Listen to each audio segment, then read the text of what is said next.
Hello students, my name is Gargi. तो आज हम कंप्यूटर साइंस के इस चैनल पे जो सब्जेक्ट पढ़ने जा रहे हैं, जो स्टार्ट करने जा रहे हैं सब्जेक्ट, वो है ऑपरेटिंग सिस्टम। सो पहले यही जान लेते हैं कि what is OS, operating system क्या है। ऑपरेटिंग सिस्टम की एक डेफिनेशन तो मैंने लिख के दी है, बट जो कि क्लियर हो रही होगी आप लोगों को कि it is nothing but N interface which can enable the user and hardware can interact with each other. और अगर उसको हम समझे कि ये और क्या है इसके अलावा, तो ये एक वे है, it is a way computer operating works. ये एक तरीका है कि जिसके थ्रू कंप्यूटर ऑपरेटिंग काम करते हैं। वो मेमोरी मैनेजमेंट हो सकता है, वो फाइल मैनेजमेंट हो सकता है, वो प्रोसेसर मैनेजमेंट हो सकता है, इनपुट आउटपुट डिवाइस मैनेजमेंट हो सकता है। It has lot of works which operating system works. तो इसको हम इस तरीके से भी समझ सकते हैं, जब भी हम अपना सिस्टम ऑन करते हैं तो सबसे पहले क्या ओपन होकर आता है हमारे सिस्टम पे। सबसे पहले कंप्यूटर जब हम ऑन करते हैं सबसे पहले हमें क्या दिखता है, विजिबल क्या होता है, operating system, Windows. Operating system क्या है, विंडोज़। या किसी के सिस्टम में लिनक्स हो सकता है, यूनिक्स हो सकता है, या किसी का अगर एप्पल का सिस्टम है तो वहाँ पे उसने मैक सिस्टम सॉफ्टवेयर इंस्टॉल किया हो सकता है। तो ये काम कैसे करता है, देखिए, जब भी हम सिस्टम ऑन करते हैं, सिस्टम ऑन होने के बाद जो हमारा ऑपरेटिंग सिस्टम है, जो विंडोज़ है, अगर मैं उसका एग्जांपल लेकर चलूँ विंडोज़ का, तो वो इंस्टॉल होती है हमारी हार्ड डिस्क में। हार्ड डिस्क से वो निकल के आती है रैम में, और वो जब रैम में आती है एट दैट टाइम हमें विजिबल होती है स्क्रीन पर विंडोज़। ठीक है, तो हम जो भी एप्लीकेशन ऑन करते हैं सिस्टम में, हम हम एम एस वर्ड खोल रहे हैं, हम कोई गेम खेल रहे हैं, गेम ओपन कर रहे हैं खेलने के लिए, हम कोई वीडियो देख रहे हैं, कुछ भी, वॉट एवर इट इज़, कुछ भी हो सकता है। तो वो कहाँ आता है, निकल के हार्ड डिस्क से रैम में। रैम में वो क्या बोलेंगे, रैम में रिसाइड करता है, तभी आप अपनी स्क्रीन पर देख पाते हो। तो वही हमारी नेक्स्ट स्लाइड है कि why we need operating system, हमें ज़रूरत क्यों है ऑपरेटिंग सिस्टम की। इसीलिए है कि भाई कोई भी अगर हम काम कर रहे हैं, कोई भी हम एप्लीकेशन ओपन कर रहे हैं, तो वो कहाँ ओपन होगी, पहली बात तो वो रैम में ओपन होगी, बट किसकी हेल्प से होगी, ऑपरेटिंग सिस्टम की हेल्प से होगी। ठीक है, इसको हम कैसे समझते हैं, आगे वाली स्लाइड देखेंगे। इसमें देखिए हमारे पास तीन बेसिक चीज़ें हैं, तीन बेसिक प्रोसेसर नहीं, तीन बेसिक रिसोर्सेज हैं।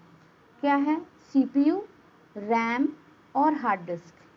तीन चीज़ें हमारे, तीन रिसोर्सेज कंप्यूटर के हमने लेकर चले यहाँ पे।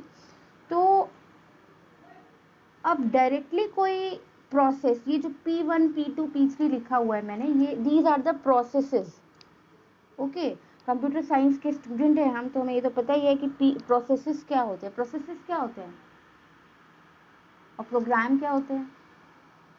Program is the thing which we are going to open, like we are going to open MS Word, we are going to open PowerPoint.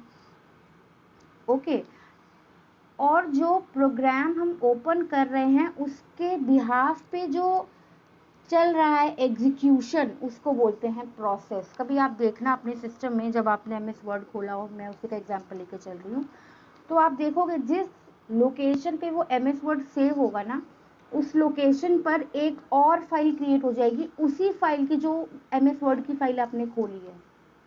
तो वो क्या है, वो एक और जो फाइल क्रिएट हुई है वहाँ पर, जब आपने ओपन किया है उसके बाद, तो वो क्या है, वो शो कर रहा है कि that program, that particular file is under execution. और जो प्रोग्राम अंडर एग्जीक्यूशन होता है, चल रहा होता है मेमोरी में, हम उस पर काम कर रहे होते हैं, वो प्रोग्राम एक्चुअली प्रोसेस कहलाता है। और एक ही प्रोग्राम को अगर आपने 2-3 बार ही ओपन किया है, तो एक ही प्रोग्राम के कई प्रोसेसेस चलने लगेंगे। क्लियर है। तो अभी हम यहाँ पर क्या देख रहे हैं कि सीपीयू डायरेक्टली हार्ड डिस्क के पास नहीं जाता, डायरेक्ट एक्सेस अलाउड नहीं है उसको। तो वो कहाँ से लेता है प्रोसेसेस एग्जीक्यूट करने के लिए? रैम से।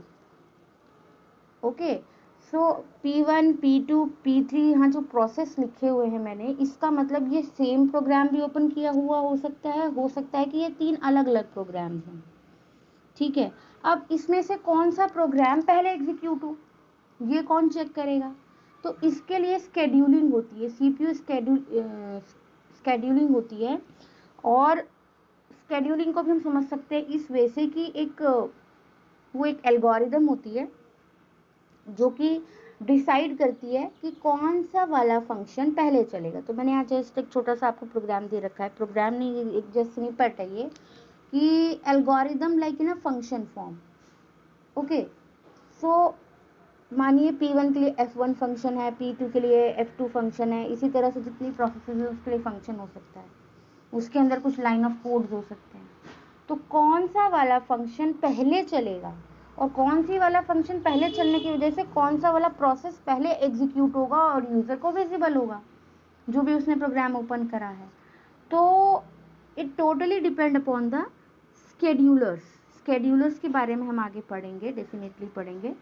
और आगे कोई भी वीडियो आप देखना चाहते हैं इसी से रिलेटेड, तो उसके लिए आप चैनल को सब्सक्राइब कर लीजिए।